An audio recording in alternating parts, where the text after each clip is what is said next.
반갑습니다. 정한영 목사입니다.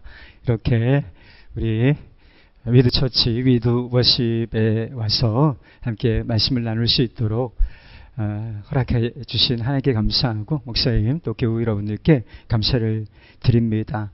저는 방금 소개받은 정한영 목사입니다. 남양주 오남이라는 곳에 주 안에 있는 교회를 지금 섬기고 있습니다. 저도 분리깁척이라고 해서 선한목자교회에서 한 10년 정도 사역을 하다가 이렇게 남양주 지역에서 분리깁척을 통해서 지금 한 4년, 이제 5년 차 섬기고 있습니다. 우리 장사나 목사님께서 위드처치 개척을 하셨다는 소식을 듣고 멀리서 응원하는 마음을 가지고 있었는데 이렇게 교회에 와서 함께 말씀을 나눌 수 있도록 초청해 주신 것 너무 감사하고 특별히 예수님과 동행하는 이 핵심 가치 이 정신으로 교회를 세우시고 이름도 위드처치예요. 주님과 함께하는 교회라고 하는 이 가치로 정신으로 이렇게 교회를 세우시고 지금까지 이제 섬겨 나가시는 것에 대해서 대단히 기쁘게 생각하고 믿음의 동지, 같이 하나님 나라를 이렇게 향해서 가는 동지를 만난 것 같아서 감사하고 우리 온라인으로 함께 하시는 우리 교우 여러분, 함께 또 동참하신 모든 분들 좋은 기운에 만났다고 싶습니다. 그래서 조금 인원수가 조금 적어서 어려운 부분도 있어요. 그렇지만 좋은 부분도 있습니다. 함께 하나님의 교회를 세워가는 기쁨을 누리시면 좋겠다고 싶습니다. 저는 오늘 말씀을 예수님과 동행하는 삶, 이게 큰 주제는 동일해요. 그런데 지난번에 오셨던 분들과는 조금 약간 포인트가 다를 수도 있지만 이 큰 틀에서는 같습니다. 그래서 예수님과 동행하는 삶에서의 신학적인 기초에 대해서 말씀을 나눴으면 좋겠습니다. 예수님과 동행하는 삶에 중요한 기초, 영적 진리가 있는데 그것은 예수님께서 내 안에 계신다는 것이죠. 예수님께서 지금 내 마음속에 나와 함께 계신다라고 하는 진리인데 요것 이전에 하나님의 성품이라는 것이 있습니다. 하나님의 성품이 있는데 하나님께서 어떤 분이시냐 이 주제를 가지고 말씀을 나누려고 하는 것입니다. 하나님께서 지금 여기와 나와 여기에 나와 함께 계신다라고 하는 사실이라는 것이죠. 무소부재라고 하는 말씀을 여러분 들어보신 적이 있는지 모르겠습니다. 무소부재, 하나님께서 안 계신 것이 없이 모든 곳에 계신다라고 하는 뜻인 것입니다. 오늘 읽어주신 본문 말씀을 보면 이렇게 되어 있죠. 여호와의 말씀이니라 사람이 내게 보이지 아니하려고 누가 자신을 은밀한 곳에 숨길 수 있겠느냐. 여호와가 말하노라 나는 천지에 충만하지 아니하냐. 여러분은 우주의 크기가 얼마쯤 되는지 여러분 아십니까? 굉장히 크다.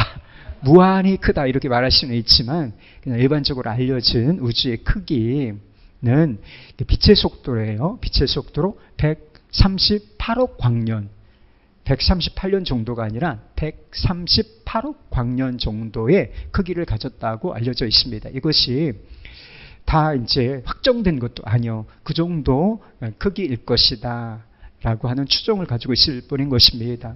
상상이 안 가죠. 그냥 무한하다 이렇게 얘기를 할 수가 있을 것 같습니다. 그런데 이 천지 우주에 하나님께서 충만하지 아니하냐 이렇게 스스로 말씀하고 계신다. 하나님께서는 모든 곳에 계신데 비유를 하자면 그렇게 말할 수가 있어요. 큰 양동이 같은 것을 호수나 바다 같은 데 이렇게 던진다고 한번 생각해 보십시오. 이렇게 기울여서 양동이를 빠뜨리게 되면 양동이 안에 다 물이 가득하게 차게 되겠죠. 우주를 양동이에 비유할 수가 있을 것 같아요. 큰 양동이를 이렇게 바다에 빠지면 하나님의 무한하심이라는 바다에 빠지면 그런 상황이 된다는 거예요. 우주가 아무리 크다 할지라도 모든 것이 하나님의 임재로 충만하다 이렇게 말씀하고 계신 것입니다. 그래서 자신을 하나님이 안 계신 곳으로 숨길 수, 그래서 은밀한 죄가 없는 거예요. 주님이 모든 곳에 계시고 불꽃 같은 눈으로 또는 사랑의 눈으로 우리를 바라보고 계시기 때문에 내가 하나님께 숨겨진 순간도 없고 내 죄가 은밀한 숨길 수 있는 죄도 없다라고 하는 것입니다. 이 말씀에 의하면 지금 우리가 있는 이곳, 이 카페, 그리고 여러분들이 예배를 드리시는 집 또는 다른 어떤 공간, 그것도 사실은 하나님의 임재로 충만한 공간이라고 하는 것입니다. 이게 정말 믿어져야 돼요. 성경의 진리예요. 하나님께서 모든 곳에 계시고 안 계신 곳이 없을지 정도로 천지에 충만하다. 충만하다. 이 모든 곳에 하나님께서 함께 계신다라고 하는 것입니다. 그래서 우리가 이것을 잘 인식하지 못해서 그렇지 모든 곳에 하나님의 임재가 충만하다는 것입니다. 하나님께서는 모든 곳에 충만하게 임재하여 계십니다.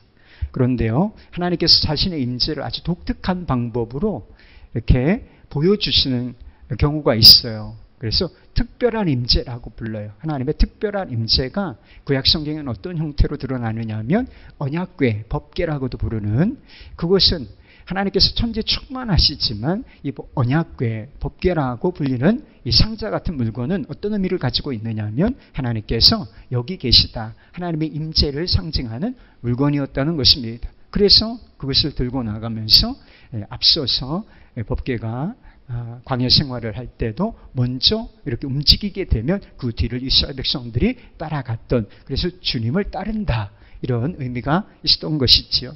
그리고 성소와 지성소가 있었습니다. 옛날엔 텐트로서 성소와 지성소, 성막이 있었고 그 뒤에는 성전이 있었죠. 그래서 지성소라고 하는 것은 가장 거룩한 임재, 하나님께서 가장 거룩하게 충만하게 임재하시는 공간, 그래서 지성소, 지극히 거룩한 장소라고 하는 의미를 가지고 있었습니다. 그리고 이스라엘 백성들이 광야 생활을 할 때 낮에는 구름기둥, 밤에는 불기둥으로 인도하셨다, 이런 말씀이 나오죠. 그래서 얼마나 낮에 50도씩 올라가요, 중동에는. 그런데 구름이 딱 덮여 있으면서 이렇게 쭉 인도할 때 이스라엘 백성들이 그 그늘 아래서 쭉 따라가고, 밤에는 또 일교차가 너무 심해서 막 춥고, 그리고 불이 어딨겠어요 그때. 그래서 그냥 불기둥으로 주님께서 앞서서 인도하시는 그런, 그래서 하나님의 특별한 임재가 그런 형식으로 나타났다라고 할 수가 있는 것이죠. 하나님께서 안 계시다 또는 멀리 계시다, 너무 멀리 왔나요, 주님께 돌아가기, 이런 우리가 찬양도 있어요. 그래서 하나님이 안 계신 것 같아, 하나님을 못 느끼겠어, 하나님 내게 너무 멀리 계셔, 이런 표현을 할 때가 있지 않습니까? 사실 물리적인 임재에 틈은 없는 것입니다. 하나님께서 모든 곳에 계시기 때문에 다 가까이 계신 거예요. 그런데 우리가 하나님의 임재가 특별하게 어떤 영역에 나타나는 것처럼 하나님이 안 계시다 또는 멀리 계시다, 이런 것도 그런 식으로 이해를 할 수가 있다는 것입니다. 하나님과 우리 사이에 물리적인 거리, 하나님께서 모든 공간에 충만하시다는 거예요. 그래서 하나님과 우리 사이에 물리적인 거리는 제로예요. 여기에도 주님이 계시다. 이 영적 진리예요. 여기도 계시고 거기도 계시고, 여러분들이 지금 예배드리는 그 장소에도 주님은 충만하게 임재해 계시다. 이것이 영적 진리라고 하는 것입니다. 그런데 우리에게 이제 멀리 계시다, 안 계신 것 같다, 이게 무슨 뜻이냐면 물리적인 거리는 없지만 관계적인 거리가 있기 때문이라고 하는 것입니다. 우리가 느끼는 하나님의 부재와 거리는 물리적인 것이 아니라 관계적인 것입니다. 이사야 선지자는 하나님과 우리 사이의 거리를 이렇게 말한 적이 있어요. 이사야 59장 2절 말씀, 오직 너희 죄악이 너희와 너희 하나님의 사이를 갈라 놓았고, 하나님과 우리는 물리적으로 단 1cm도 떨어져 있지 않다는 것입니다. 그런데 뭐가 이렇게 하나님과 사이를 내었느냐, 멀어지게 만들었느냐, 그 틈을 죄라고 하는 것이 벌리도록 만들었다라고 하는 것입니다. 그래서 비가 막 쏟아지면 자연스럽게 옷을 입고 이렇게 있으면 비가 이렇게 금방 우리가 흠뻑 이렇게 옷에 젖잖아요. 비에 젖지 않습니까? 그 속까지 다 젖어버려요. 뭐 1분, 2분, 5분 안쪽에 다 젖어버려요. 그런데 아주 큰 우산을 한번 쓰고 있다고 한번 생각해 보세요. 뭐 비가 쭉 오고 있는데 아주 커다란 파라솔 같은 우산을 쓰고 그 안에 있다고 한번 생각해 보십시오. 그러면 비가 쭉쭉쭉 대지를 다 적시는 동안 나는 그 빗방울에 한 방울도 젖지 않을 수가 있다는 거예요. 그래서 이 대지가 우주 공간이 하나님의 임재로 충만한데 내가 죄라고 하는 우산 속에 있으면 하나님의 임재를 전혀 경험을 못하게 된다는 거예요. 하나님이 안 계신 게 아니라 그 사람 안에도 그 사람이 있는 공간에도 충만하게 존재하시는데 그 사람이 그것을 알지 못한다. 그래서 하나님을 모르고 사는 거예요. 하나님이 계신데 분명히 하나님께서 영적으로 임재하고 계신데 그것을 인식하지 못하고 무시한 채 죄 가운데 살아가게, 그러니까 자기 마음대로 살아가는 거예요. 죄가 우리 안에 있게 되면 하나님의 임재를 의식하지 못하기 때문에 자기 마음대로 자기 뜻대로 살면서 고통을 당하게 되는 것입니다. 그런데 예수님께서 이 땅에 왜 오셨는지를 한번 생각해 보세요. 예수님께서 왜 이 땅에 오셨는가? 하나님과 우리 사이에 관계적인 거리를 좁혀주시기 위하여 오신 것입니다. 그래서 정확한 표현은 하나님과 동행한다 이렇게 표현을 해야 돼요. 그렇지만 삼위일체의 하나님이시니까 근데 우리가 예수님과 동행한다 이렇게 표현을 해도 되는 것은 예수님께서 우리를 하나님과의 관계적인 거리를 완전히 좁혀주시는 하나 되게 하시는 분이시기 때문에 그리고 예수님께서 우리 안에 내주해 주시는 분이시기 때문에 예수님과 동행한다 이렇게 표현을 하는 것이지요. 여러분은 쓰레기장을 가까이 하고 싶으십니까? 쓰레기장은 저희 아파트에도 쓰레기장이 있는데 쓰레기를 버릴 때 저는 가까이 가지 않습니다. 멀리서 한 3m, 5m 전방에서 딱 던지죠. 그러면 정확하게 쓰레기통으로 골이 납니다. 아파트에서 관리를 잘 해주시는 편이에요. 그런데 그래도 쓰레기통은 불결합니다. 냄새도 나고 이러니까 쓰레기통에 가까이 가고 싶어 하지 않아요. 그런데 이 세상이 어떤지 한번 생각해 보십시오.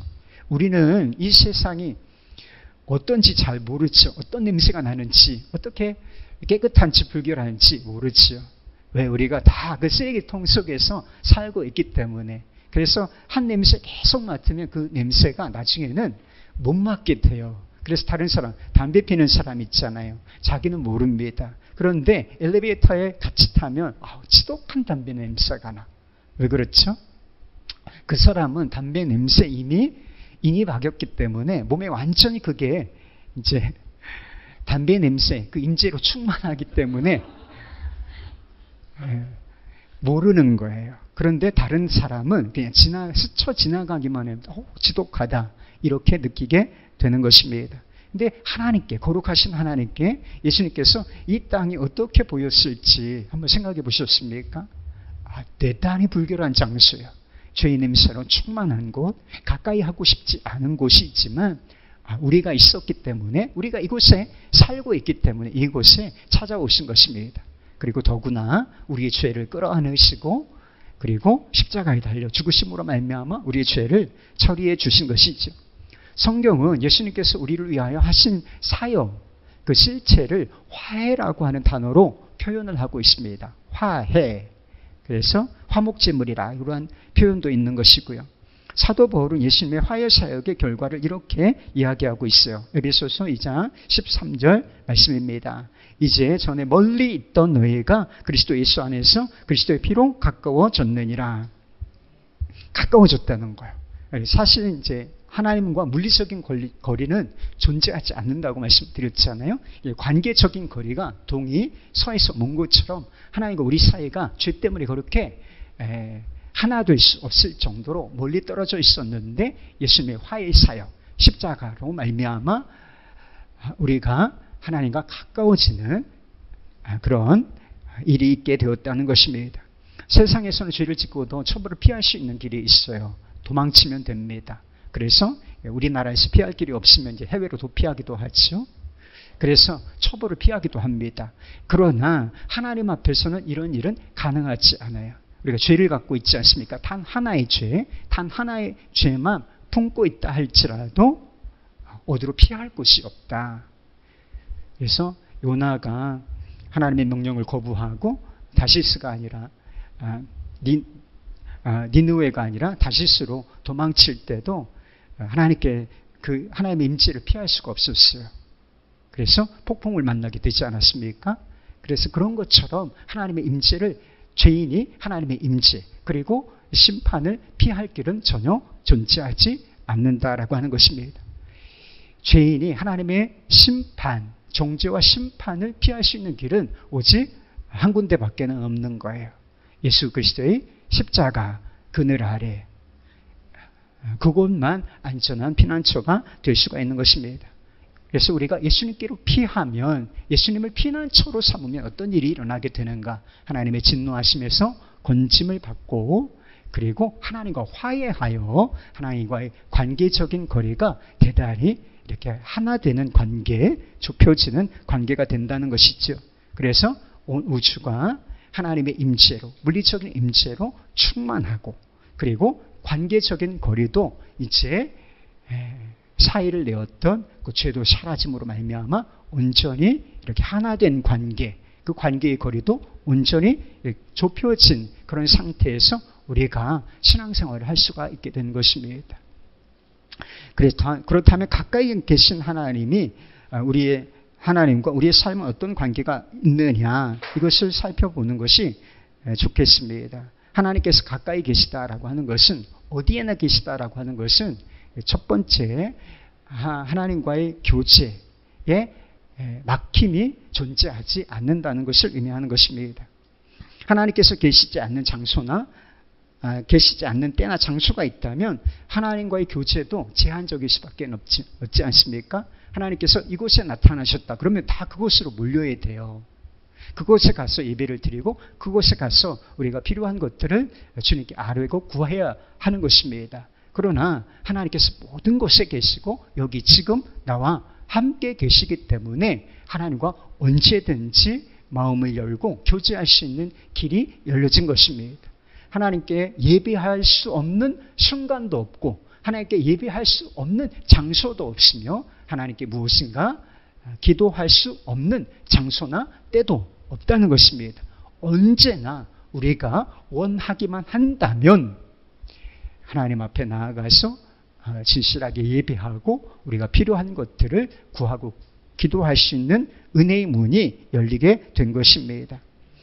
특별히 예배와 기도라고 하는 것은 우리가 하나님과 교제하는 굉장히 중요한 은혜의 통로예요. 그래서 이것을 은혜의 수단이라고도 부르지요. 우리의 예배를 받으시고 우리의 기도를 들으신 하나님께서 언제나 우리와 함께 계시다. 어느 공간에나 충만히 임재하여 계시다. 그래서 하나님 앞에 이렇게 예배로 기도로 나아갈 수가 있다는 것입니다. 예수님께서 수가성 여인과 대화를 하신 적이 있어요. 그때 대화가 발전하면서 수가성 여인이 예수님께 질문을 한 것이 한 가지 있었습니다. 그것이 바로 예배에 관한 것이었어요. 뭘 질문했느냐 하면 우리 사마리아인들은 예배할 곳이 이곳 그리심산이에요. 이곳에 있다 하고 당신들은 예배해야 할 곳이 예루살렘에 있다 하더이다. 우리가 어디에 가서 예배를 드리는 것이 좋겠습니까? 이런 질문을 했을 때 예수님께서 아주 유명한 대답을 내놓으시죠. 그래서 거의 모든 교회의 주보에 이런 성경 구절이 예수님께서 말씀하신 성경 구절이 써 있어요. 그래서 요한복음 4장 21절 24절 말씀입니다. 이 산에서도 말고 예루살렘에서도 말고 너희가 예배할 때가 이르리라. 하나님은 영이시니 예배하는 자가 영과 진리로 예배할지니라. 그러니까 어디서 예배하느냐가 중요한 게 아니라는 거예요. 장소는 중요하지 않다. 왜? 하나님은 영이시고 그리고 모든 곳에 계시기 때문에 하나님은 어느 곳에든지 예배를 받으실 수 있다. 정작 중요한 것은 뭐예요? 예배자의 마음, 예배자의 영적인 상태, 이것이 대단히 중요한 문제라. 이렇게 말씀하고 계신 것입니다. 지금 여기 계신 하나님의 임재를 의식하느냐, 이것이 예배에 있어서 가장 중요한 문제인 것입니다. 여러분의 예배가 어떠신지 모르겠어요. 예배를 드리실 때 하나님을 의식하십니까? 근데 우리가 하나님의 임재를 예배에서조차 의식하지 못하는 경우가 있다는 것입니다. 그래서 우리 예배가 메마르고 형식적이 되고, 그리고 하나님의 은혜를 깊이 누리지 못하고, 그 예배를 통해서 우리의 삶이 변화되지 못하는 까닭이 무엇이냐? 하나님이 여기 우리와 함께 계시며 임재하여 계시고 우리 예배를 받으신다, 이 의식이 없이 그냥 예배를 드리기 때문이라고 하는 것입니다.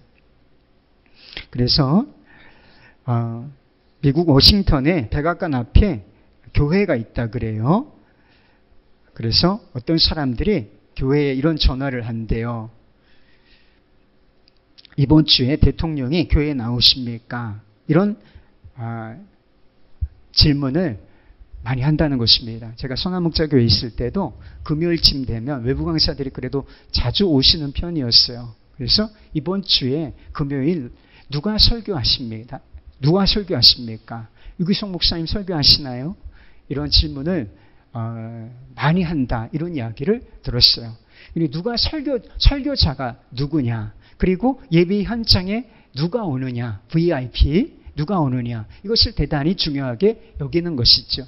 그래서 누가 설교하면 가고 누가 설교하지 않으면 안 가고, 누가 온다고 하면 가고 누가 오지 않는다고 하면 안 가고, 이렇게 되는 것입니다. 그런데 그 교회 목사님이 그런 전화를 받을 때마다 이런 대답을 내놓으셨다는 것입니다. 대통령은 나오지 않으실지 모르지만 하나님은 늘 출석하고 계십니다. 하나님은 늘 계시다는 거예요. 하나님은 늘 계시다. 그러니까 우리가 사람을 의식하는 것만큼 하나님을 의식한다고 한번 생각해 보십시오.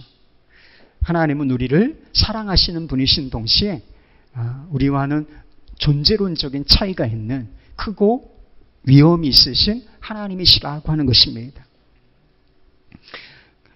그렇다면 그 앞에 우리가 있다, 그분 앞에서 우리가 예배를 드리고 있다라고 정말 믿고 그분을 예배한다면 예배가 많이 달라지지 않을까 싶습니다. 요즘에 제가 우리 교우들에게 자주 하는 말이 있어요. 교회 나오지 말라고. 이거 역설이긴 해요. 왜냐하면 우리가 의식 없이 그냥 시간이 왔으니까 습관적으로 주일이 됐으니까 9시 예배, 11시 예배 이렇게 찾아와서 그냥 그 시간을 보내고 돌아가는 거, 이렇게 계속 그런 일이 반복되는 거, 이런 예배는 사실 의미가 없잖아요. 우리가 하나님 앞에 나아간다, 모든 순간 하나님께서 우리와 함께 계시지만 예배로 나아가는 것은 좀 특별한 의미가 있는 것입니다. 그래서요, 우리가 예수 동행 운동을 한다고 하지 않습니까? 예수님과 동행한다, 이것을 정말 우리가 그렇게 하고 싶은 마음이 있느냐, 우리가 모든 순간 일상에서 주님과의 동행을 결단했느냐, 그렇게 살아가고 있느냐, 그것을 알아볼 수 있는 기준이 있어요. 그게 바로 예배입니다. 예배가 안 되면 예배 속에서 하나님을 의식하고 정말 하나님을 마음을 다해서 기도가 찬양 인도자가 누구냐, 영향을 받긴 받아요. 저도 찬양 인도를 우리 목사님 오늘 잘해 주셨는데 은혜가 되더라고, 저도. 그러니까 이렇게 되면 좋은 거죠. 그러나 이렇게 다 사람에게만 집중돼 있고 영향을 받는다면 하나님 어디 계시죠? 우리가 예배하는 하나님은 어디 계신 겁니까 도대체? 그래서 정말 우리가 주님과 일상에서 모든 순간 24시간 주님을 바라며 동행할 것인가 라고 하는 것은 예배와 기도 순간에 결정이 되는 거예요. 예배에서 정말 하나님을 의식하고 예배를 예배답게 드리고자 하는 마음이 준비가 된 사람, 그 사람이 일상에서 주님과, 아니 이것도 안 되는데 이게 어떻게 돼요? 다 거짓말이에요. 그거는 예배가 예배답게, 예배는 정말 하나님을 인식하고 하나님 앞에서 드리는 거란 말이에요. 하나님 앞에 나와서 드리는 거예요. 그래서 기도도 하나님을 향해서 하고, 우리가 찬양도 하잖아요. 회중 찬양, 같이 하나님의 이름을 높여드리는 찬양도, 아니 여기에서 하나님을 인식하지 않고 그냥 형식적으로 흘러가고 시간이 마치면 집으로 돌아가서 다시 일상을 사는데, 일상에서 무슨 예수 동행이 된단 말입니까? 그건 위선에 불과해요. 그래서 이렇게 특별히 이제 기도 시간에도 우리가 위선자가 될 수 있다는 사실을 여러분 아십니까? 하나님의 임재를 의식하지 못하면 기도 시간, 하나님을 향하여 기도의 언어를 쓸 때도 위선자가 될 수가 있어요. 그게 바리새인들이었어요. 바리새인들은 사람이 잘 보이는 곳에서 손을 들고 기도했다고 했습니다. 그래서 그들의 손과 입술은 하나님을 향해 있었지만 그들의 마음, 시선은 사실 정작 어디를 향하고 있었느냐? 사람들 향하고 있었다는 것입니다. 사람들 들으라고 했다는 거예요, 기도를. 그래서 유명한 기도가 나오잖아요. 난 이것도 하고 이것도 하고 저 세리와 같지 아니함을 감사하며. 여러분, 그게 무슨 기도입니까? 자랑을 늘어놓는 것이지. 저도 이렇게 새벽에 기도하다가 뒤에서 인기척이 나. 그러면 주여 한 번 더 하게 되고. 그러니까 사람을 의식하는 거죠. 저 앉아요. 저 기도하는 중이에요. 담임 목사가 기도해야 은혜스러우니까. 아니 뭐 그런 때도 저도 있어요. 근데 예수님께서 말하고 기도를 가르쳐 주시면서 뭐라고 말씀하셨느냐? 골방으로 들어가서 문을 닫고 기도하라, 이렇게 말씀을 하셨어요. 무조건 어떤 다락방 같은데, 뭐 기도구유 같은데 가서 기도하라, 이런 말씀은 아니에요. 사람들 의식하지 말라는 거예요. 사람들 의식하지 말고 하나님과 1대1로 오직 내 기도를 들으시는 하나님, 거기도 계시니까 조금 혼자 이렇게 떨어진 공간, 아무도 듣지 않고, 내 기도 아무도 듣지 않고 아무도 봐주는 사람 없어도 기도 열심히 한다, 기도 많이 한다, 기도 잘한다, 그렇게 인정해 줄 사람 아무도 없어도 그냥 문을 닫는다는 것은 의식의 문을 닫는다는 거예요. 그냥 방문을 닫는다는 정도가 아니라 세상으로 열려지고 사람을 향하여 열려진 그 의식의 문을 닫고 반대로 하나님을 향한 의식의 문을 연다는 뜻인 것입니다. 지금 여기에 나와 함께 계시며 나의 기도를 들으시는 주님을 주목하여 바라보며 그분을 향하여만 기도하라는 거예요. 하나님께서 다 듣고 계시다. 그리고 은밀한 중에 기도하는 그 기도를 들으시고 응답하실 것이다, 이렇게 말씀을 하셨던 것입니다. 우리가 어디서나 기도할 수 있다는 것이 담고 있는 뜻이 있어요. 우리가 어디서나 하나님의 도우심을 구할 수 있다는 것입니다. 우리가 시편 139편 7절부터 10절까지 말씀입니다. 내가 주의 영을 떠나 어디로 가며 주의 앞에서 어디로 피하리까? 내가 하늘에 올라갈지라도 거기 계시며 스올에 내 자리를 펼치라도 거기 계시나이다. 내가 새벽 날개를 치며 바다 끝에 가서 거주할지라도 거기서도 주의 손이 나를 인도하시며 주의 오른손이 나를 붙드시리이다. 다윗이 쓴 시로 알려져 있는데, 다윗이 이 시를 썼을 때는 편안할 때가 아니에요. 이게 소울이라고 하는 단어가 나오는데, 소울이라고 하는 단어는 우리말로 번역하기가 대단히 어려운 단어입니다. 그래서 개역 한글 성경에서는 주로 음부라고 번역을 했어요. 근데 음부라는 번역을 버렸어요. 지옥이다. 그 정도 이렇게 꼭 그런 의미만 있는 것이 아니기 때문에 그냥 이제 본래의 발음으로 스월이라고 번역을 한 것입니다. 그런데 이게 무슨 지옥처럼 아주 고통스러운 상황, 고통스러운 장소를 의미할 때 스월이라는 단어를 쓰는 것입니다. 다윗이 이 단어를 쓰고 있는 것만 보아도 고통스러운 상황 속에 있었다라고 하는 것을 알 수 있는 것이죠. 그런 상황 속에서 하나님의 도우심을 바라고 기도하고 있는 것입니다. 다윗이 이렇게 기도할 수 있었던 이유가 있어요. 하나님은 나의 모든 것을 알고 계시다 라고 하는 믿음이었습니다. 하나님은 지금 굉장히 억울해요. 대적에게 쫓기는 상황입니다. 잘못한 게 없어. 그런데 그런 상황에 놓여 있어. 그렇지만 하나님은 내가 어떤 마음을 가지고 있는지, 어떤 형편에 있는지 하나님은 다 아신다. 내가 이렇게 죽임을 당할 일, 잘못한 일이 없다는 것을 하나님은 다 아신다. 하나님이 다 아신다는 믿음 하나가 있었고, 또 한 가지 하나님은 어디에나 계시다라고 하는 믿음을 가졌다는 것입니다. 지금 바다 끝에 거주할지라도 하늘에 올라갈지라도, 하늘의 자리를 펴고 바다 끝에 거주할지라도, 이 바다 끝이 어디겠어요? 아무도 없는 곳을 말하는 거예요. 나를 도와줄 사람이 아무도 없어요. 나를 나를 위로하고 격려하고 내 편이 되어줄 사람이 세상에는 없는 거예요. 그게 바다 끝이에요. 그런데 거기서도 바라고 구할 수 있는 것이 있었다는 거예요. 그것이 하나님께서 오른손으로 나를 붙드시고 일으키실 것이다 라고 하는 믿음을 가지고 있었다는 거예요. 아무도 도울 수 없는 장소에 있지만, 그런 형편에 내가 있지만 하나님은 거기도 계시고 나를 거기서 건져내실 수 있다라고 하는 믿음을 가졌다는 것입니다. 우리가 시편 23편 말씀을 사랑하지 않습니까? 거기에 보면 비슷한 표현이 있어요. 4절 말씀에 내가 사망의 음침한 골짜기로 다닐지라도 해를 두려워하지 않을 것은 주께서 나와 함께 하심이라. 사망의 음침한 골짜기예요. 거기에 나를 도울 사람이 누가 있어요? 그래서 어렵고 힘든 시간을 보내고 있는데 그때도 내가 두려워하지 않는다. 이런 확신과 자신감을 가졌던 이유가 무엇이냐? 주님께서 거기에 함께 계시다라고 하는 확신이 있었기 때문이라는 것입니다.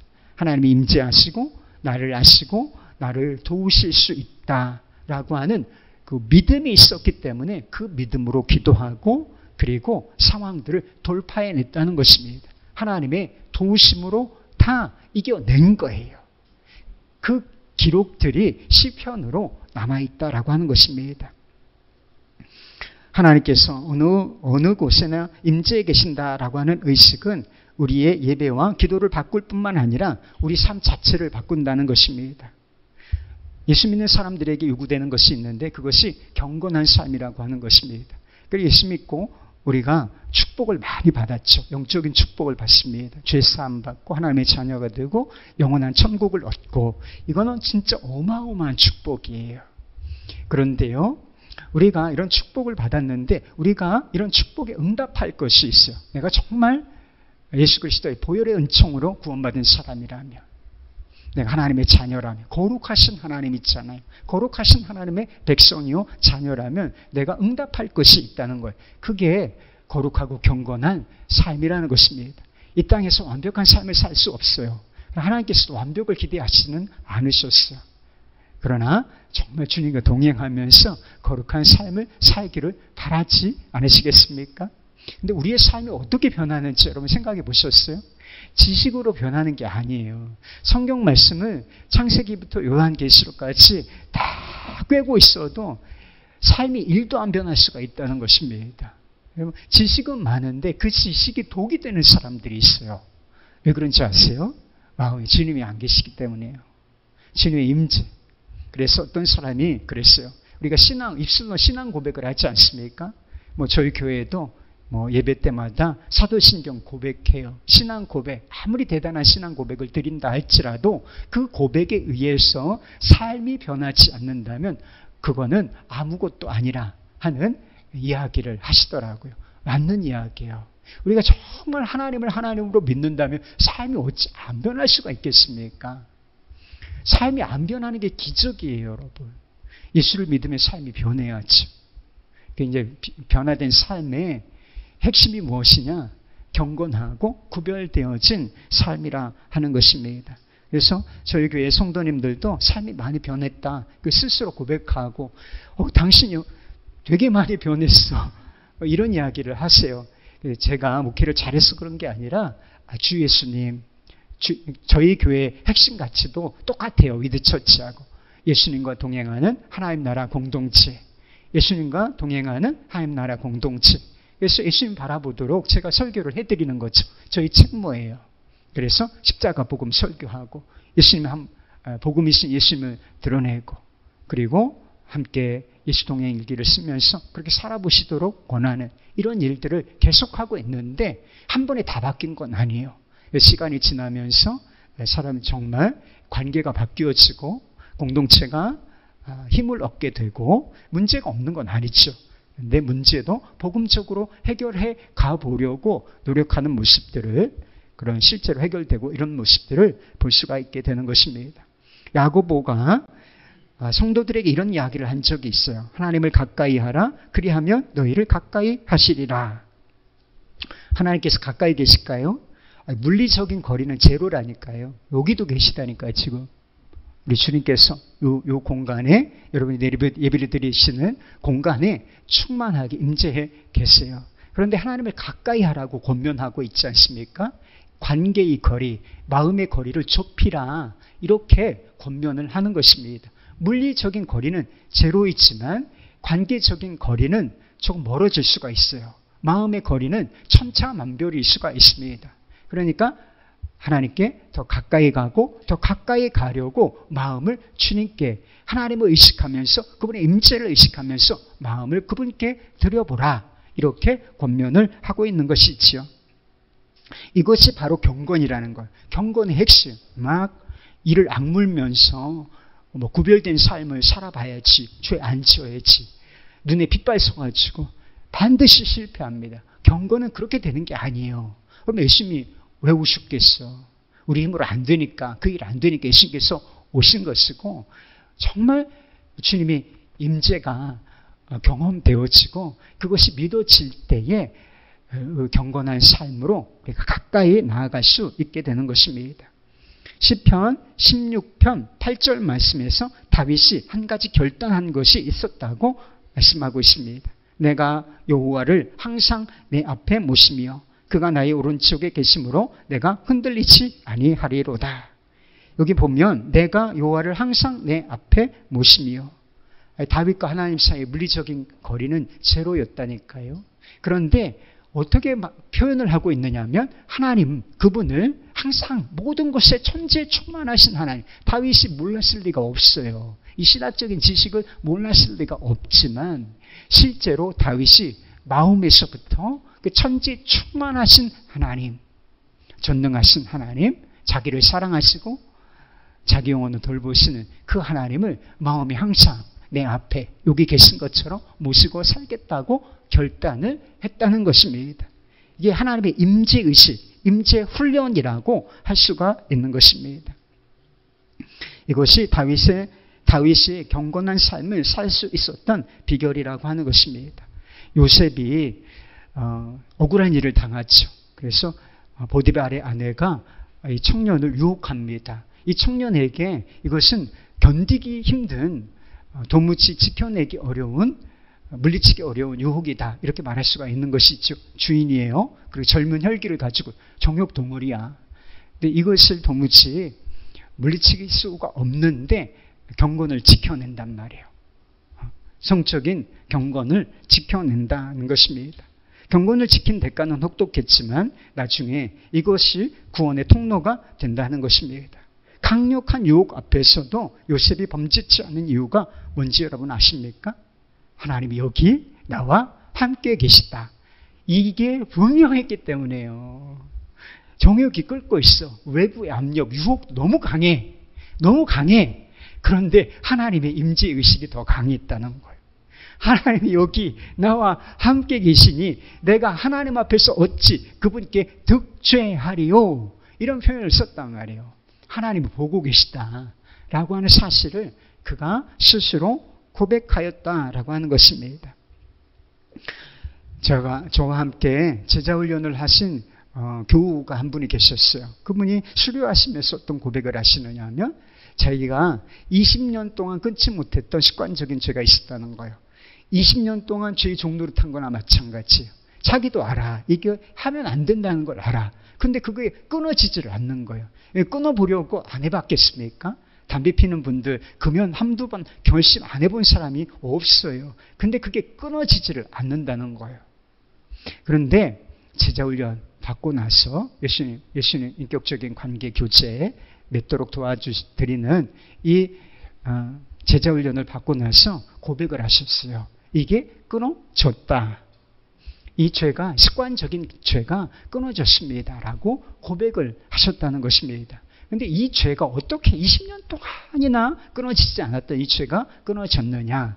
주님이 함께 계시다는 사실이 깨달아졌다는 거예요. 하나님이 살아계시고 하나님이 언제나 함께 계시며 나와 함께 계시다, 내 안에 계시다라는 사실이 믿어지면서 이게 끊어졌습니다, 이렇게 고백을 하시는 것을 듣고 감사했던 적이 있습니다. 우리가 죄의 유혹을 이기지 못하는 것은 그 유혹이 강하기 때문이 아니에요. 유혹이 강하면 넘어질 가능성이 커지는 것은 맞아요.